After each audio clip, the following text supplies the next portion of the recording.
Salut tout le monde! Bon, je voulais faire un petit point avec vous, un petit peu de où est-ce qu'on en est, qu'est-ce qu'on tourne. On a fait un bon tour de ma famille à Saint-Étienne. Ça a été super chouette, on a vu un peu tout le monde, on a passé des bons moments. Comme vous avez vu sur la dernière vidéo, j'ai fait la mécanique sur le camion, j'ai fait les plaquettes de frein. Le chat arrête de monter sur la table parce que ça va être compliqué. J'avais pas tout dit sur la vidéo, c'est qu'en fait il me manquait des goupilles qui tiennent les plaquettes de frein en fait. Et je suis allé en fait à la recherche de quelqu'un qui pouvait me les refaire parce que je les ai trouvés chez Renault et chez tout ça.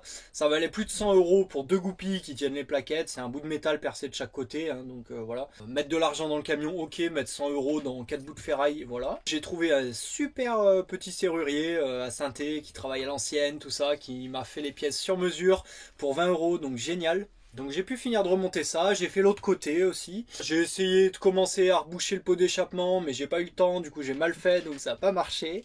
Mais c'est pas grave, on fera ça plus tard. Faudra que je fasse aussi tout un graissage du camion là, dès qu'on aura le temps, parce que ça fait un petit moment. Hier on est monté jusqu'à chez le frère de Nana. On a pu partir vraiment, ça a été chaud parce que j'ai fini le camion ouais, vers midi, début d'après-midi presque, et le temps de tout ranger, tout ça, on a pris la route, on est donc allé à Chavanais, pour ceux qui connaissent, c'est autour de Condrieu, tout ça, voilà. On est resté au bord du Rhône, on a un autre petit emplacement là-bas, on est super bien quand on va voir son frère. Donc voilà, c'est cool, on a vu son frère, sa compagne, les petites, c'était super chouette. Et là, on vient d'arriver à Condrieu du coup, pour voir la maman de Nana. Voilà, elle habite ici, donc on va passer un petit peu de temps avec elle, on va voir aussi la grand-mère à Nana. Donc voilà, pour le moment, on est ici, Condrieu. Je voulais revenir aussi sur le fait que pendant la mécanique, moi j'ai eu un petit souci. Je vais dire un truc que j'aurais jamais pensé dire en fait un jour. Mais alors c'est quand le lendemain de la mécanique, je crois même le soir même, quand je suis allé me coucher, au moment de fermer mes yeux, en fait, j'ai eu un œil qui s'est mis à pleurer, mais vraiment pleurer. Comme si j'avais quelque chose qui me dérangeait dans l'œil, mais je savais pas quoi. Je sentais rien, même au toucher, ou je sentais rien qui me dérangeait, mais j'avais l'œil qui pleurait beaucoup. Ça me faisait un peu mal, ça me faisait une douleur au moment où je fermais. Bon, j'ai dit bon, j'ai peut-être pris un truc dans l'œil, je sais pas. Le lendemain, donc pareil, j'avais un petit gêne, mais vraiment pas grand chose, et ça m'a refait la même chose arrivé le soir. J'avais mon œil qui pleurait, je savais pas pourquoi quand je voulais me coucher. Même dans la journée, c'est vrai que ça me l'avait fait un peu, j'avais les yeux fatigués en fait, mais vu qu'on a accumulé beaucoup de fatigue parce qu'on était beaucoup avec plein de gens à gauche à droite, je pensais que c'était la fatigue en fait accumulée.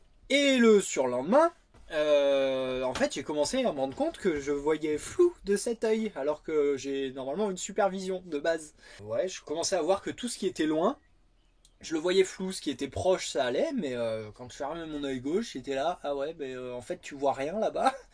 Donc bon, j'ai commencé à me dire, il y a un souci.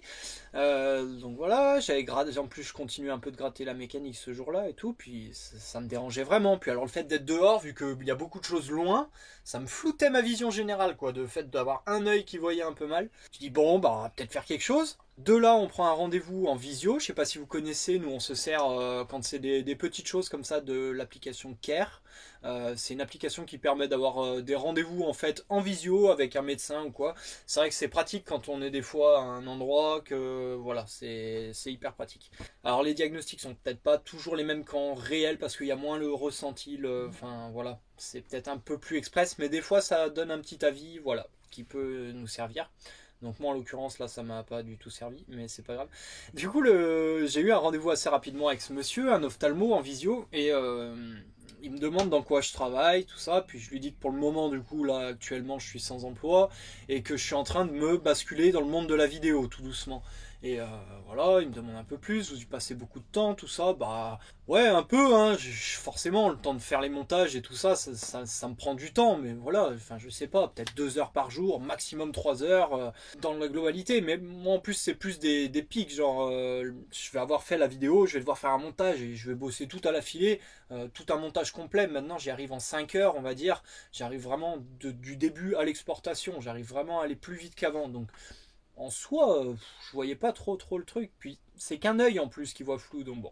Il me dit ouais mais vous avez pas dû vous en rendre compte, ça doit faire un moment que votre vision elle est floue de cet œil et voilà là maintenant vous commencez à vous en rendre compte et tout. Je dis bon bah peut-être hein, c'est ton boulot, moi j'écoute et puis voilà. Et il me prescrit des lunettes de repos du coup pour aller chercher auprès d'un opticien. je continue ma journée comme si de rien n'était. Et en fait, je me rends compte que ça devient quand même de plus en plus gênant et que je pense vraiment pas que ses conseils étaient les bons. J'ai rien contre lui, mais je pense qu'il manquait des pièces en fait il manquait des pièces au puzzle pour qu'il comprenne vraiment le fond du truc.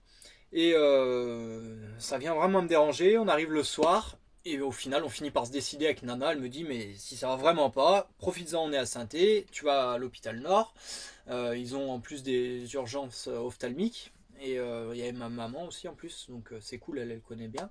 Et du coup, on se dit, bon, bah, allez, je vais aux urgences ophtalmiques voir, parce qu'il y avait aussi le fait que le matin de ce jour-là, j'ai vu que j'avais un petit point dans l'œil qui avait apparu. Pas quelque chose que je voyais dans ma vision, quelque chose que je voyais vraiment dans le miroir, et que je vois encore actuellement. C'est une petite tache noire d'un millimètre, je dirais, qui est sur ma cornée fixe, donc quand je tourne l'œil ça reste fixe, voilà. Donc bon, ça plus la vision floutée, le fait que je pleure et tout, c'était bizarre. Et bon ben, je me dis allez, zou, en plus on peut nous prêter une voiture et tout, donc je vais aux urgences à l'hôpital Nord. Donc je pars.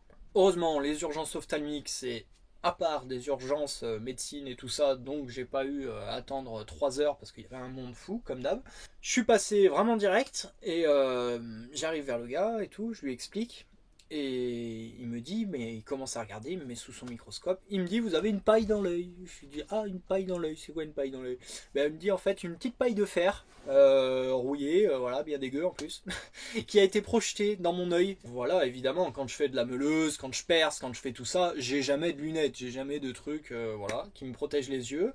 Donc c'est comme ça, je referai pas l'erreur.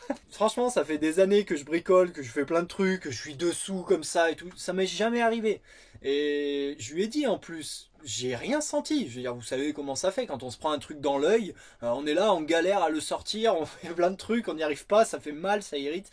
Moi, j'ai pas senti ça du tout. Mais il me dit, ouais, bah franchement, vous avez eu de la chance parce que vu comme ça s'est planté dans la cornée, vous auriez dû avoir bien mal. Je dis bon, ben voilà, je vais pas me plaindre, mais heureusement que j'y suis allé en fait, hein, parce que en plus il m'a dit quoi, un petit bout de métal rouillé et tout, ça peut s'infecter, ça peut faire des trucs pas cool hein, dans l'œil vraiment. Hein. Je dis ok, on fait quoi? Il me dit bon bah je vais vous anesthésier l'œil et puis je vais gratouiller pour essayer de le sortir. Génial. Donc là j'étais enchanté. Il a vu ma tête, je crois. Franchement, je crains pas trop des trucs, mais me dire qu'on va me gratter dans l'œil pour me sortir un truc, j'étais un peu au bout. Il me dit mais vous inquiétez pas, vous allez être anesthésié, ça fera pas mal. Donc voilà, j'ai posé ma tête sur le truc, il m'a gratouillé l'œil, ou il m'a dit que c'était un peu profond en plus. Il m'a expliqué un peu l'histoire et tout, il m'a engueulé que j'avais travaillé sans lunettes.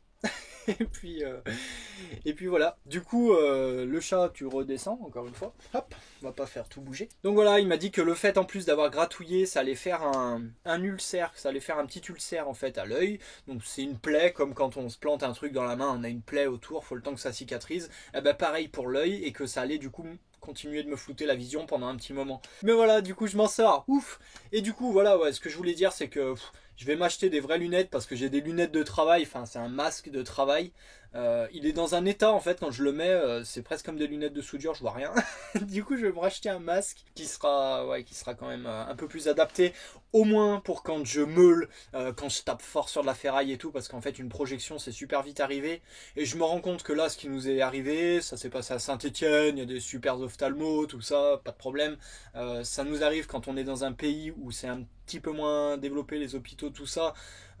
Donner mon œil à gratter à quelqu'un alors que je suis pas sûr de voilà des avancées et tout, puis enfin même au niveau du diagnostic hein, il faut savoir que voilà hein, lui là le type il a regardé, il avait des appareils donc je ferai plus attention, voilà. Au niveau de nos projets, bah c'est pas du tout défini en fait, parce que ils arrêtent pas de nous sortir des nouveaux trucs. Là on a entendu que le Maroc maintenant, il allait peut-être falloir être vacciné pour y aller. C'est pas trop dans nos projets. Du coup on va voir, on sait pas du tout comment on va faire, où est-ce qu'on va, on n'en sait rien. On a peut-être envie de se rapprocher de l'eau, la mer, l'océan, on va voir. On va pas rester ici. On n'a pas envie de rester dans les montagnes, tout ça, parce que en Auvergne c'était super chouette, mais voilà, quand t'as vu pendant 3 ans la même chose, t'as envie de voir autre chose. Et voilà, du coup on sait pas du tout où est-ce qu'on va. On vous tiendra informé dès qu'on saura un petit peu plus. Et puis voilà, je voulais profiter du moment en fait pour vous dire que j'ai lancé le compte Tipeee. Donc c'est Nana qui m'avait parlé de ça et voilà, si jamais ça vous intéresse, vous pouvez aller voir. Je vais vous mettre un petit lien juste dans la description. C'est pour nous soutenir dans nos projets de vie et tout ça. J'ai réussi à trouver une petite contrepartie que je pouvais mettre en place si jamais il y a des personnes qui font des dons d'une certaine valeur. Voilà. Donc c'est tout expliqué, c'est super clair. Moi je connaissais pas Tipeee, j'ai essayé de faire une jolie page, une jolie présentation, des petits trucs. Allez jeter un petit coup d'œil. Je vous demande pas de donner parce que je demanderai jamais ça, mais voilà, je sais que voilà, il y avait des gens qui voulaient tout ça. Et maintenant ce sera possible du coup sur cette page. C'est à peu près le tour de ce que je voulais vous dire. On n'a rien de trop spécial à vous montrer parce qu'on est beaucoup dans nos familles et voilà, je suis pas du tout dans le genre intrusif à filmer la belle-mère ou la sœur ou machin. Donc voilà, on profite juste très fort de ces moments qui sont super intéressants pour nous et pour Mani. On vous fera une petite vidéo aussi, là on n'a pas eu le temps parce que voilà, on est dans le speed sans arrêt. Une petite vidéo sur la grossesse de la Miss Tanguette, vous dire un peu l'avancement, comment ça se passe et tout ça. Dès qu'on aura un moment. Voilà, donc en attendant, je vous fais des gros bisous, prenez soin de vous, et si vous meulez, vous mettez un masque, vraiment, parce que ça fait des grosses galères sinon. J'espère que je vais vite retrouver ma vision, pour le moment je vois encore flou, mais voilà. Normalement, de tout ce qu'on m'en dit, ça devrait revenir, je l'espère très fort, les yeux c'est hyper important. Prenez soin de vous, gros bisous, à bientôt, ciao, et passez un bon dimanche.